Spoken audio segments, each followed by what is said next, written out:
Hello, innovators. I am Dustin Miller, PolyInnovator. Today I'm talking with Puranjay Savar Mattas. He is one of the founders of the Etymology podcast. Thank you for joining me on the Polymath podcast. Thank you for having me here. Hello, and welcome to the Polymath PolyCast. It's been great to talk to you and Garichi on Matchmaker. We were talking about the different types of words and the meanings, and I'm really curious to see what you might have found on the word polymath. And so one way I like to break the ice, so to speak, is to have you share something about yourself that no one knows about you. Well, pretty much everything is out there.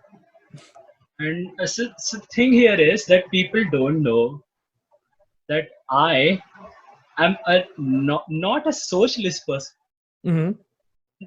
People find me very impulsive also sometimes. Like I have kind of, what do you call it, anger issues also.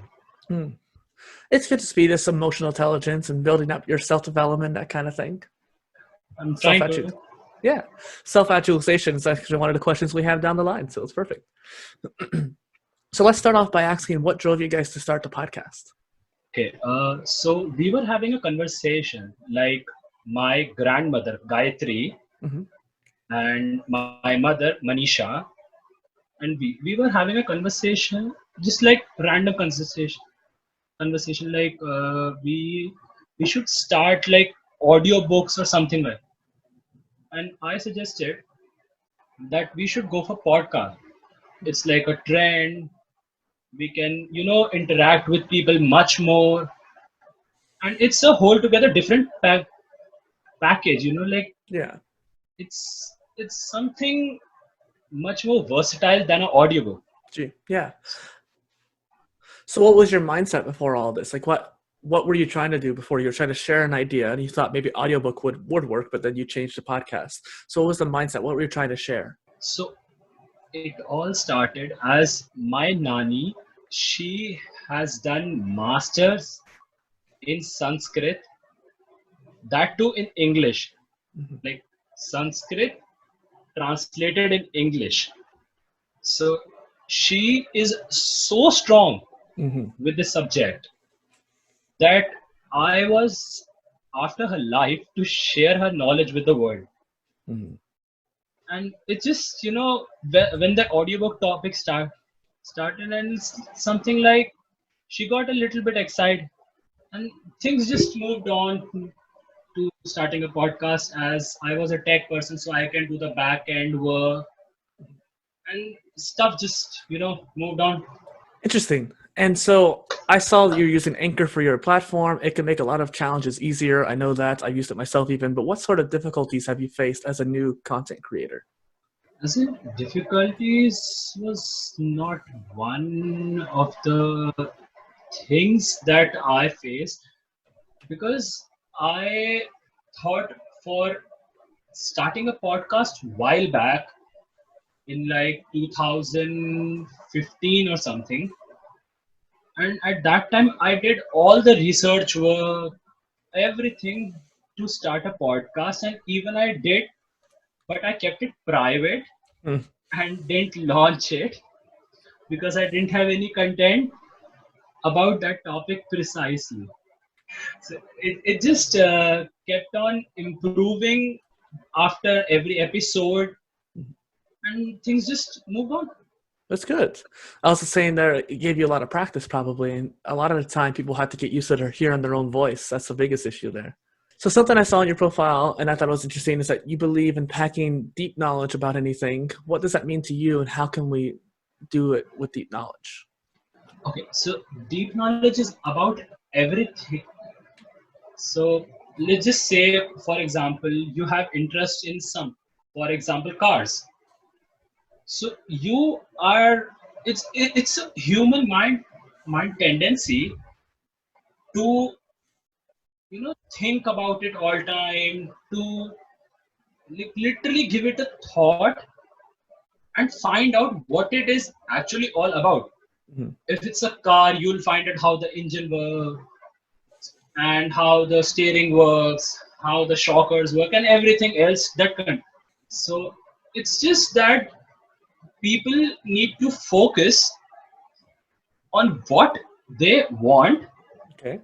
and what they are willing to sacrifice for it. What do you mean by that? What do you mean by sacrifice? Time? Okay. So time is not only the fact. The factors may be spending like less time or more time on something, like vice versa.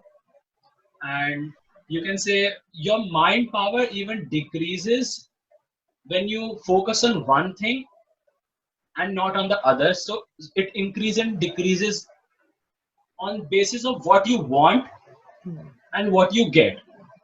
So, what I'm understanding is that you want to switch between them based off your interest. If you're interested in something and actually work towards it, you can gain that deep knowledge. But if it's not worth your time, if you're not interested in it, then what's the point of getting that deep knowledge? Is that correct? Yes. Okay. And there's a shlok in Sanskrit that Okay. actually defines it. Okay. And the shlok is all about that if you don't share knowledge, you just destroy the knowledge even you have. Hmm. So it's the whole it's the whole shlok, and it's pretty interesting. Actually, I'll recite the shlok. It's a two-liner shlok. It's Saraswati के भंडार की बड़ी अनोखी बात जो कहे जो नहीं नहीं, जो सरस्वती के भंडार की बड़ी अनोखी की बात जो खर्चे त्यों तो बड़े बिन खर्चे घटी जा. Okay. So that means that goddess Saraswati is the goddess of knowledge and learning, Mhm. and she says that if you keep the knowledge to yourself, Mhm. you just keep it there, you don't increase it, you don't decrease it, it's no value. Mhm. It gets And when you stale. share it, you increase your knowledge because you get much more inputs from people, and it's a pretty big package to grasp on. Mhm. They say that when you teach someone else too, it helps concrete the knowledge and yourself more as well. And like you said, the imports of knowledge from other people, when you share it, it might generate ideas in them. They might make a new connection that you couldn't have thought of because of their past experiences. So when you share it, you build it up together. Precisely. Yeah, I love that. So you believe, correct me if I'm wrong, that etymology enhances society and broadens culture. How do mere words do that, so to speak? Okay, so etymology is not about enhancing society. Actually, for example, we take a word and we track it, trace it back to its true forms and true origin, going on deep and deep and deep into that word and finding everything about it. Hmm. So anything, like for example, like cars, we can do etymology of cars. Mm-hmm. We can go piece by piece and find everything about it. We can search everything. So it's just etymology is you know mm, diversing your own knowledge, Yeah. and it would enhance your knowledge, and betterment of the society is actually also there, because the more people know, the more people are educated, the more it is better. Mm-hmm.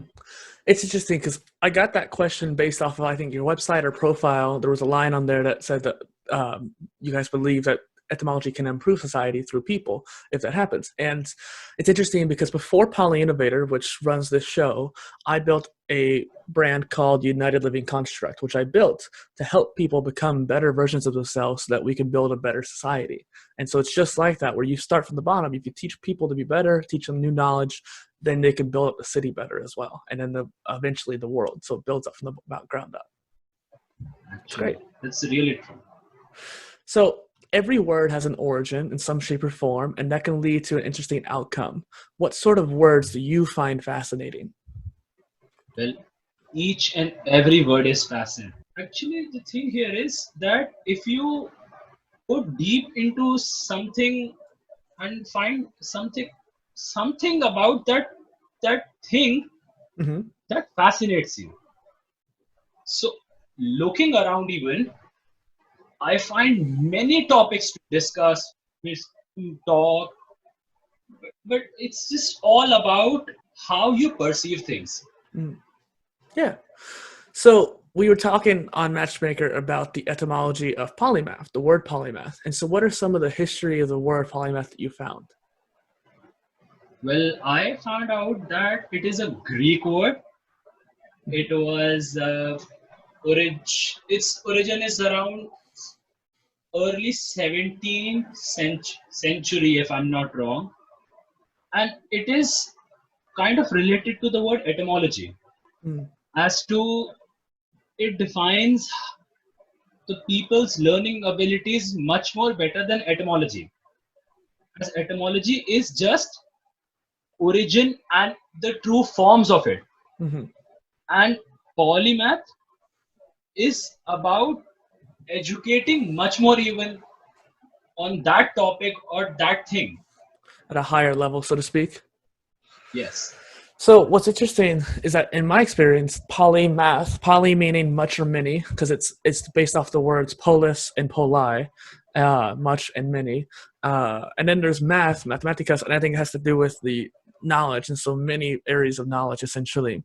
And that's kind of the origin of what the word means essentially, but it doesn't necessarily mean what we think about it. Because when we think polymath, we think like Leonardo da Vinci and Benjamin Franklin in the US. And there's plenty of great polymaths in India and even China, Arabia, and then obviously in the Mediterranean, where a lot of people think about it.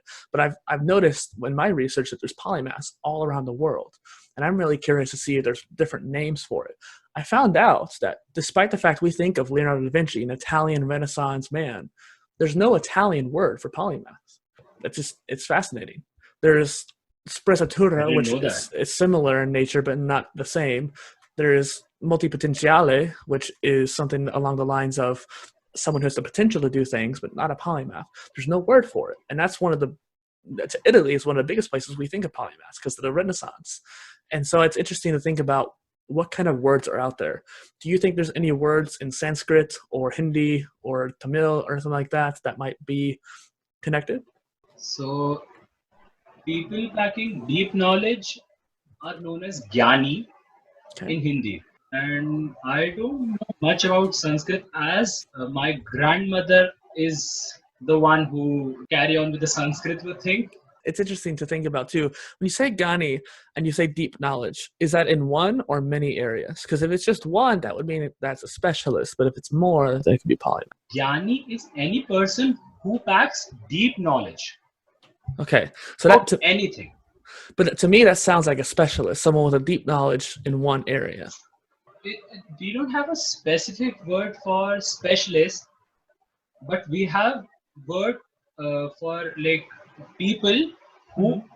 who are educated and who are packed with knowledge, not about one thing, two thing, many things. Okay, They're just known as gyani. just someone who's educated, so to speak. There's an English way of saying it, like gentleman scholar, so to speak, someone who spent a lot of time educated, something like that. Seems like. And so something I ask all my guests, and kind of based off what we talked about too already, what is a polymath to you personally?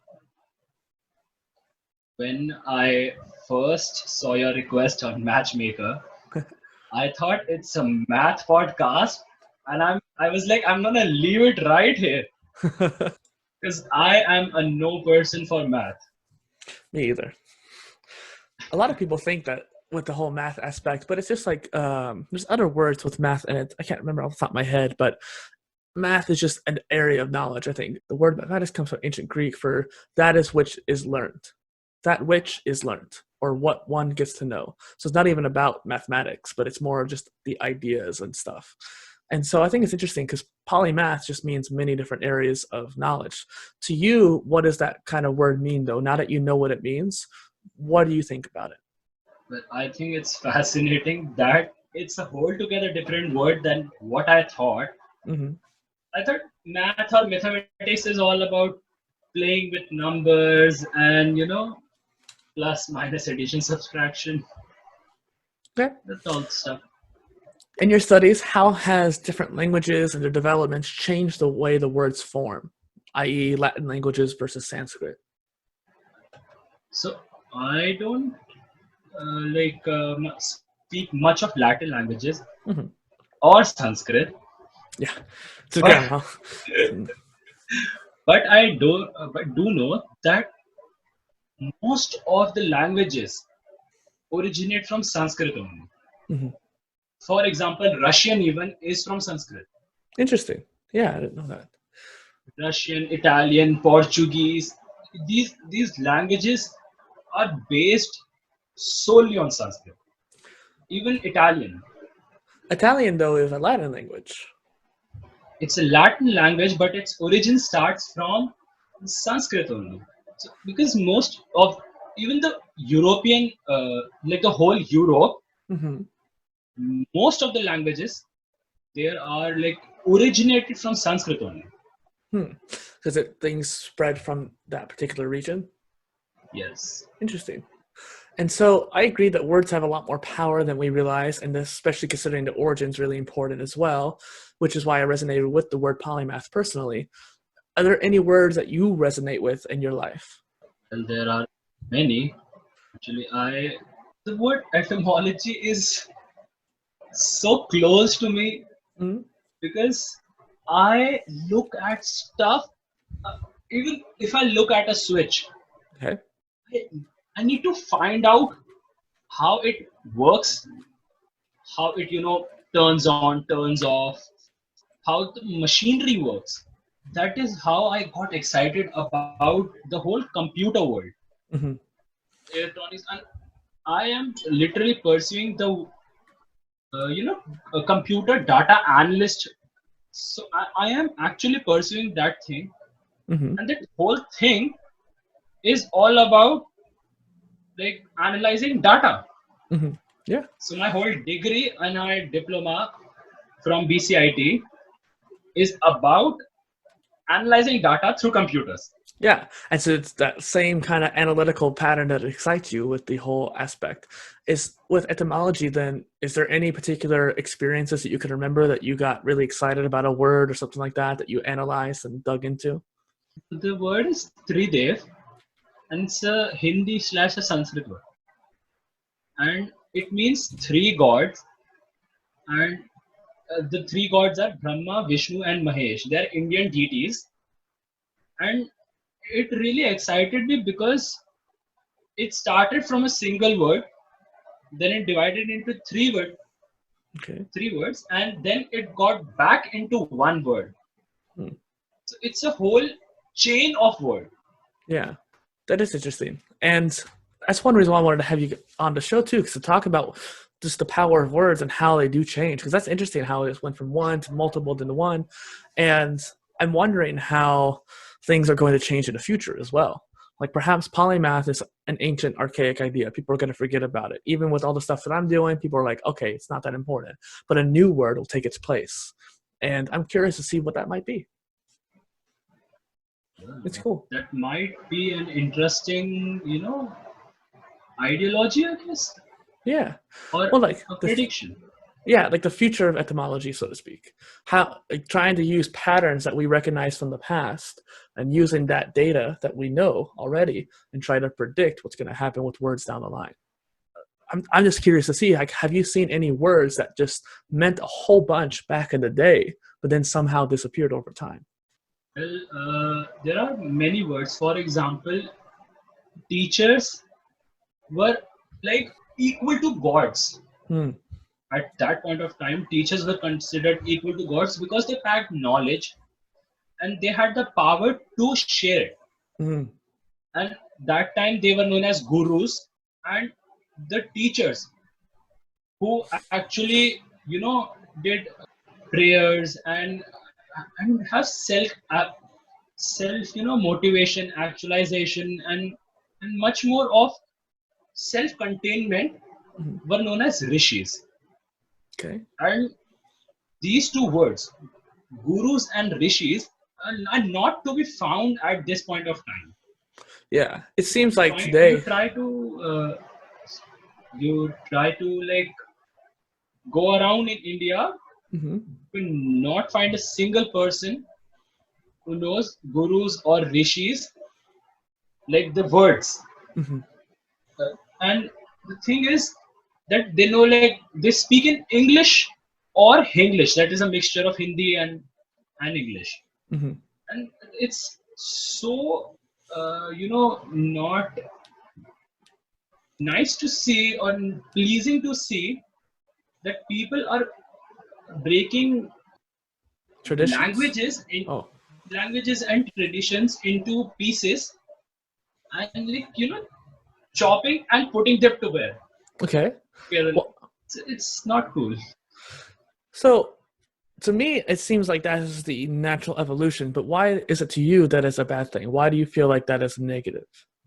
Every single language Hmm.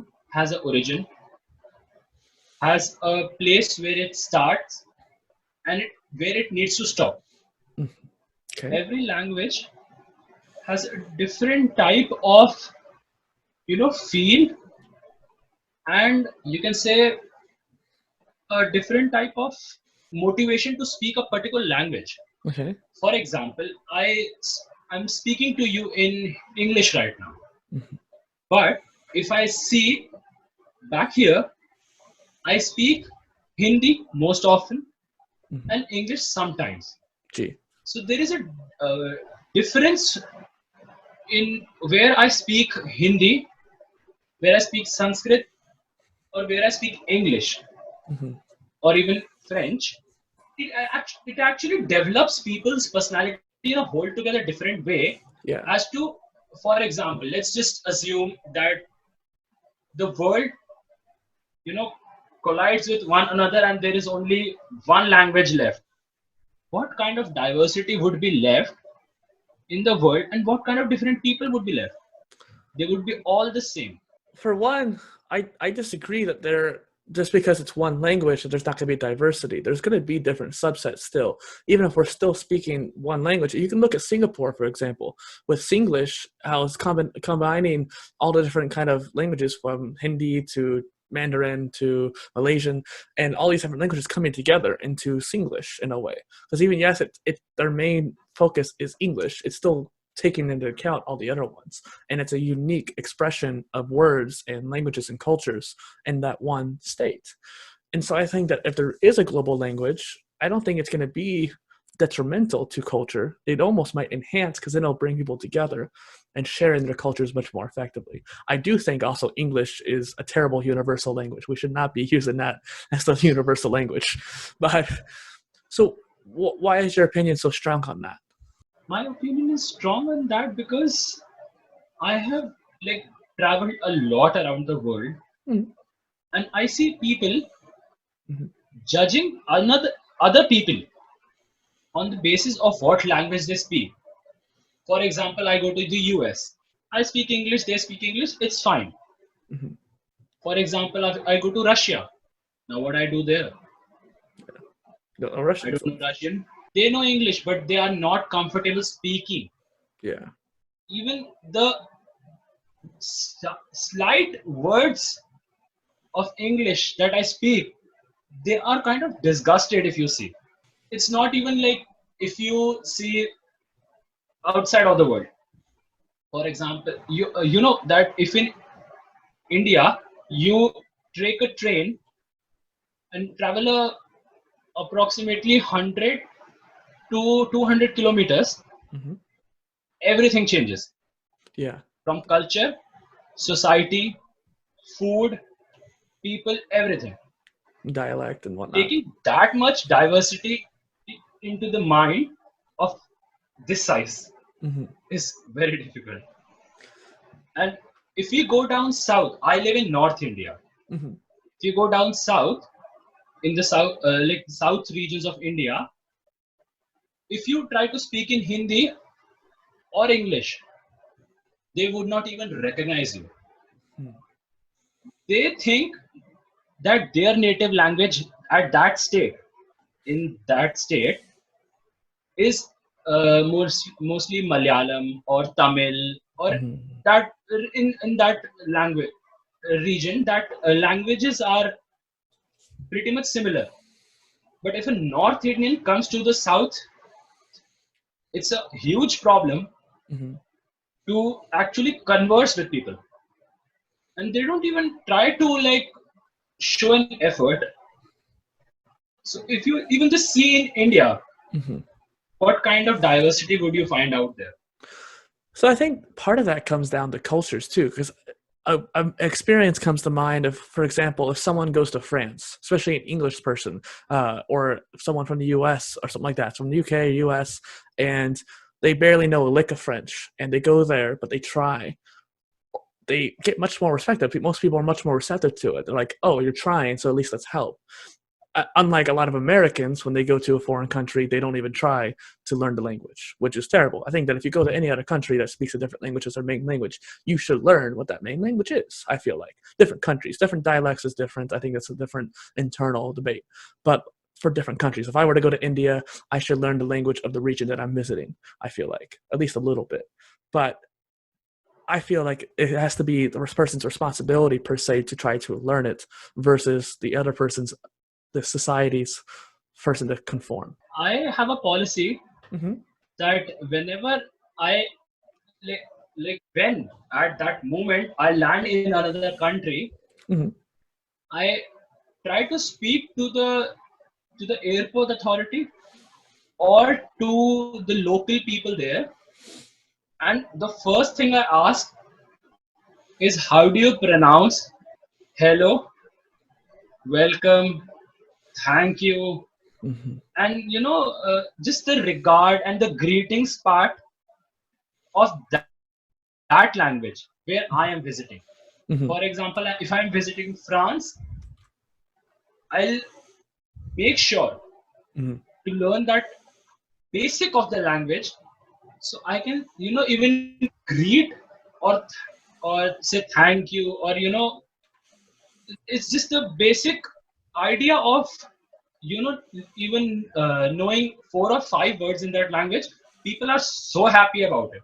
Exactly. Yeah, that's my point. That was what I was trying to say earlier. It's like bonjour, bienvenue, merci, and just being able to learn the basic words. And then on top of that too, I remember I grew up with Spanish speakers around my life, and as I used to be a cashier, and I had someone from Mexico visit the store that I was at, and I could tell when they were waiting in line that they were speaking Spanish, and just out of my natural inclination, I spoke Spanish when he came up to register, and the look on his face to be just welcomed like that made him so happy, and it made me feel good too because I got to make him feel that way. And I just think, why can't we do that? Why can't we respect someone else's language and incorporate it into our lives? So that's kind of one of my principles. I actually ask each guest what principles in life they have, and you had said discipline, self-actualization, self-improvement. What brought those to the forefront of your life? So it's all about improving yourself. Mm-hmm. This saying in Hindi, खुद ही खुद से शुरू होती है. That means if you want to improve the world, Mm-hmm. you should start with yourself. If you improve yourself, there might be another person standing right there seeing you Mm-hmm. that you have improved from a less good version to a better version of yourself, and he might wonder that I can do it too. Yeah. And that is why I feel that this saying is the best that I have learned for over my age right now. I think it's interesting too because when you can improve yourself, you become much more receptive to helping others improve as well. I actually spent the last 8 years pursuing self improvement, self development. And because of that, I created the personal poly-innovation system, which is a link on my site, that's to help people with that journey. So I think that I totally agree. That's interesting how you got the same idea from across the world. That's crazy. How can we train our discipline then? How can we train our discipline? It boils down on what kind of a mindset you bring on the table. Mm-hmm. Actually, start with the process of discipline. Each and every parent in India will surely ask their child whenever they wake up late. Mm-hmm. Like for example, you're supposed to wake up at 8. You wake up at 8:10. Yeah. Literal, the parents say, "Are you in a hotel? You need to wake up on time. Mm-hmm. And there's a one saying, actually I have a lot of sayings. So one of the sayings is that my grandfather used to say to me Okay. is that अगर free का काम भी मिल रहा हो ना तो भी time पे जाओ. मतलब, so that means if you are going even for, if you're going out for doing free work also, Mm. you need to go on time. You need to have discipline in your life. Set times for breakfast, lunch, dinner, or any meals you have. Set time for each and every activity. Get up in the morning, write a diary or a timetable, Yeah. a fast timetable. Make yourself stick to that timetable. And if you don't, improve on the timetable, not on yourself first. Mm.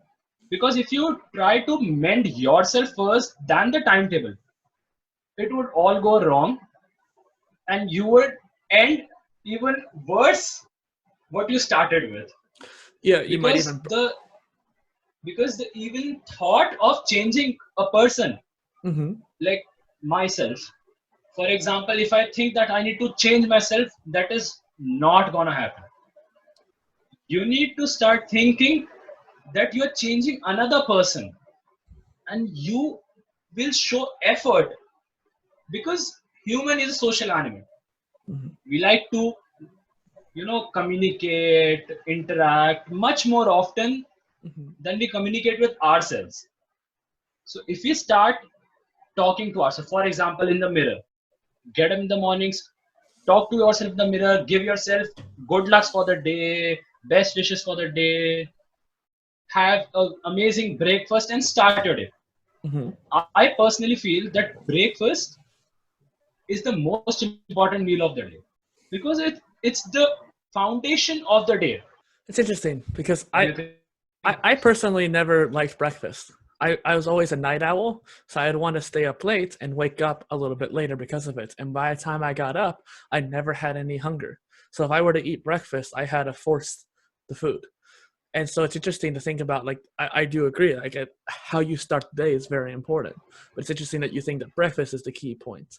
And so I like that. I like how you have that mentality and modality. And you were right too, like, you can't force yourself to change the systems that you're using, such as the time slots, like you were mentioning earlier. Set times throughout the day, and if it doesn't work, perhaps you made the time slots too short or too long.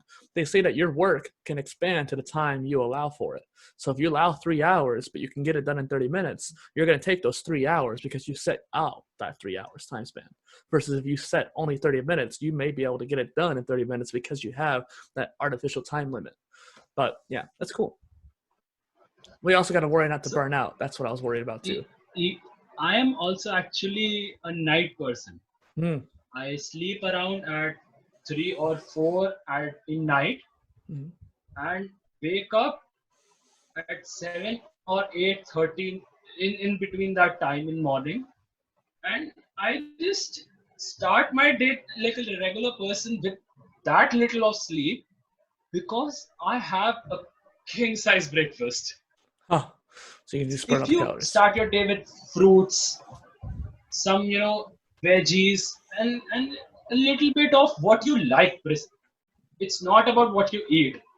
Even fruits can harm you if you don't like them. Here we say that if you eat something in like out of your will, Mm-hmm. your body doesn't need it.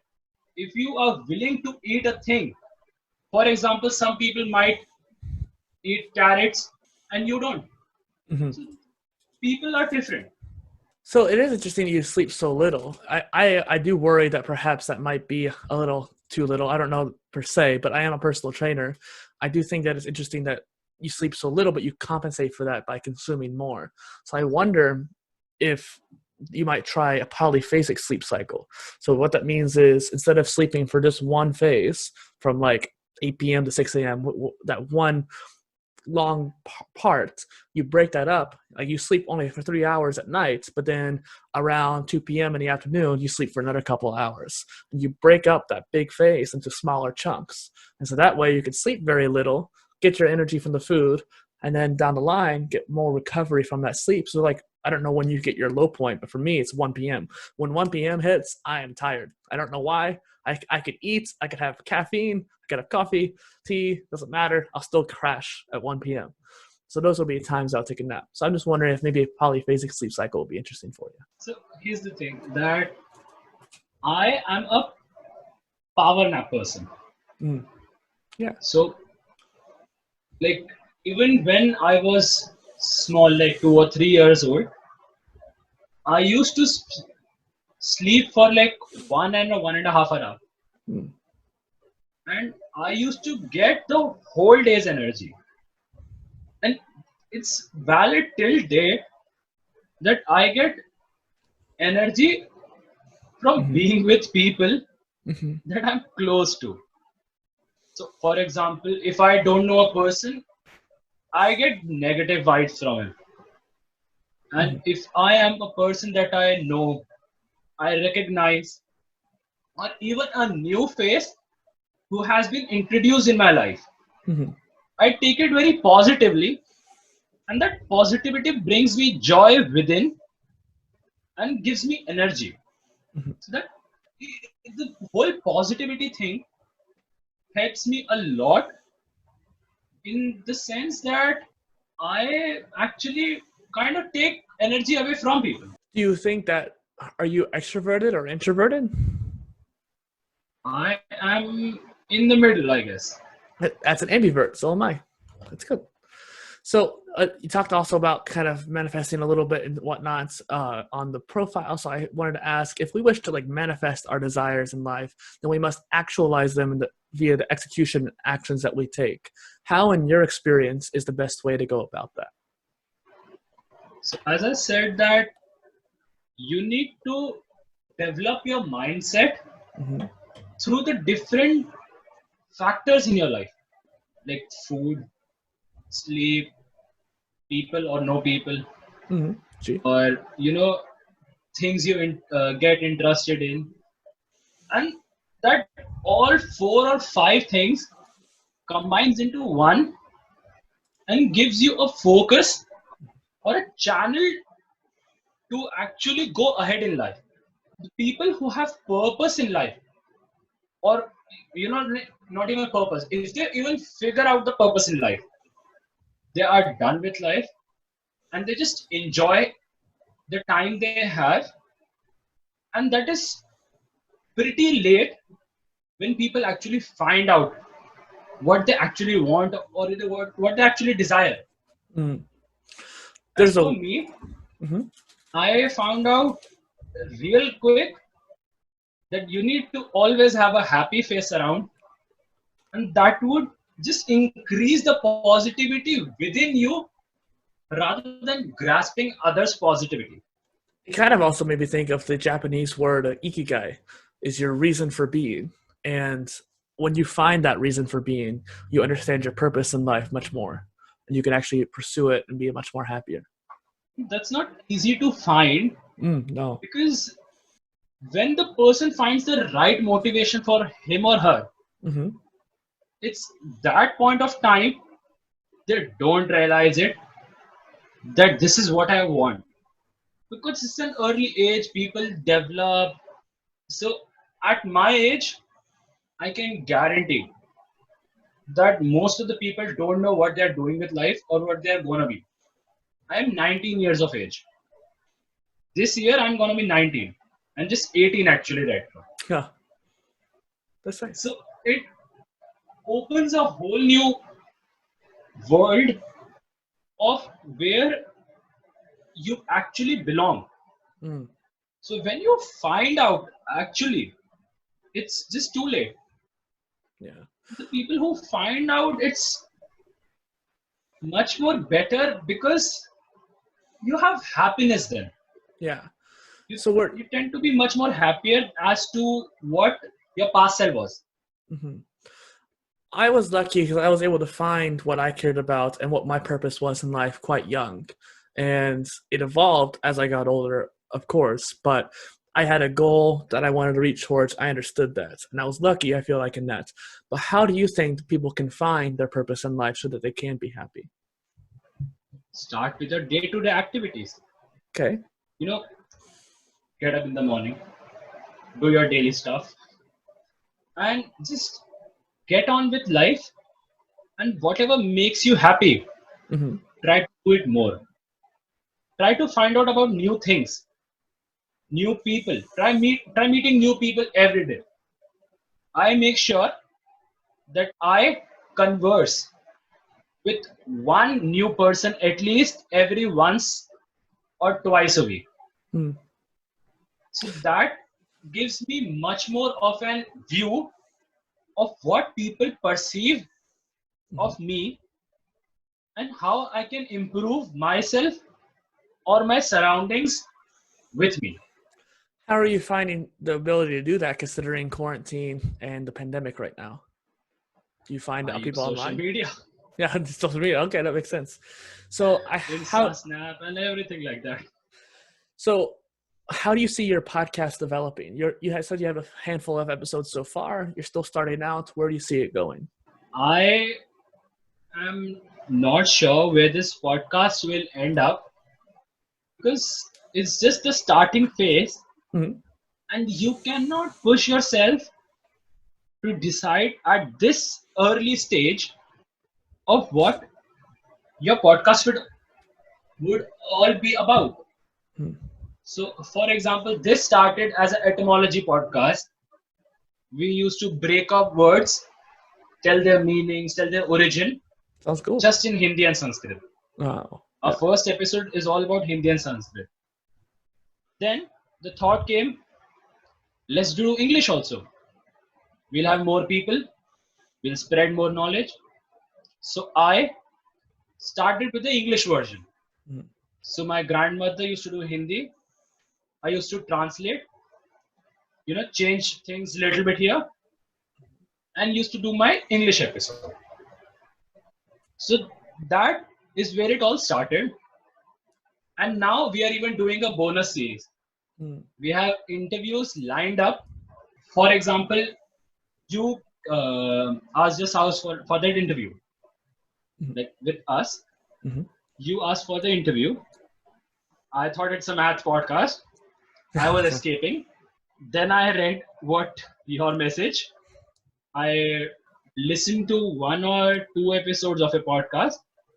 I found it interesting, Thank and we end up here. you. Mhm. So that is how it is. Just having a moment in life right now, and where we will end up, we have no idea, and we have not set a certain goal right now as to where we reach. We just know that we need to impart education to like the whole world and spread it out there what ancient history we have lying around and people don't know. Gee. Even just it's literally here. The, the interview is just lined up here in front of me. Uh-huh. I'm just excited to interview a person who has such great knowledge Mhm. on a specific subject that I don't know much about. Like Right. ancient history, I know, but sculptures, nah. And it's interesting how they do relate too. So once you find the connections from what the conversation, you'll be able to make new connections yourself. Wow, my knowledge in this area connects with what she was saying there. Yeah, so that is why we actually introduced the bonus like episodes to our listeners Mhm. and found out that people actually like to listen. We Yeah. interviewed recently Carl Lilroyd. He's a two-time TEDx speaker. And he's like a best-selling author on Amazon. He has 3 books out right now, and he is also about self-development, Yeah. self-improvement, and that kind of stuff. And next we have literally around 3 episodes after we have Mark Asquith. He's the owner of Captive FM. I think Captivate FM. I Mm. don't remember. It's a podcast hosting service. Yeah. We have a certain timeline to go about. Yeah. For example, every 3 episodes we release one bonus because it's a break kind of a stuff. You got to have a So pattern. yeah, it's a kind of a pattern only. Actually, we are following a set of patterns or a set of channels that we need to move Mhm. around or about or on. Yeah. Because if we don't do that, we would end up nowhere. Mhm. We need to channelize. That is what I've said. That we Mhm. need to channelize. We need to focus on the present and change things around us Mhm. that affect us. We just also did a recent interview with when I was 13. Uh, she's a girl who takes you back when you were 13, and Mhm. my grandmother did that interview, and she was so amazed because of the refreshing of memories Mhm. when she was 13. She's 75 right now, Yeah. and that's a huge leap in ages. At that point of time, things were real different. Mhm. So at this point in the episode, I ask, where can people find you online if they want to find your show? People can literally find me almost everywhere. Okay. So we are on approximately 21 podcast services, Hmm. and we are on Facebook, Instagram, Twitter, and much more, even on WhatsApp. We have a Yep. business account there also. That's good. I'll have the links to the description for you there. What do you think could be the call to action for our audience today? So people can go on my website and find out articles about how to go about all the stuff I said. Hmm. So I have a ready line of articles on what I just spoke about with you. Hmm. Self-actualization, what's the importance of discipline, how do we go about getting discipline in our life, how do we actually perceive the word discipline. Mm. Discipline is a kind of a word that scares people. Right. It's like you need to be on a strict timeline, you need to have focus, you need to have this, you need to have that. People don't understand. Discipline is all about what you perceive it. It's your disciplined life. So if you change that, Hmm. it's just you're improving on your already disciplined life. So yeah, this has been great, Puranjay. I hope that you enjoyed the podcast, and yeah, that's it. Thank you for having me. It's been a wonderful like time speaking with you. You as well. I'm glad we can talk more about self development and etymology as well. All right, cheers.